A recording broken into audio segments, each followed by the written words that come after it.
good morning. Ito naman tayo ngayon. Ahente naman tayo. Tapos natin maging rider technician. Ahente naman tayo ngayon, guys.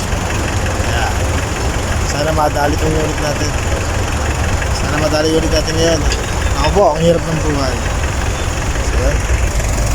Pinibintahan na nila yung unit. Taga Mindoro pa yan. Occidental, sa Misablayan daw. Meron pa kami stock dito. May dalawa pa, oh. Ayun, mamaya ulit.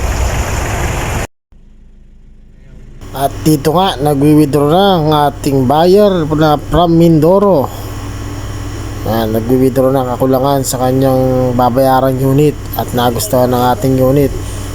At kanya nang iuwi sa kanilang lugar sa Mindoro. So mga sir, good luck sa inyo. Ayan, sold na nga po. Salamat.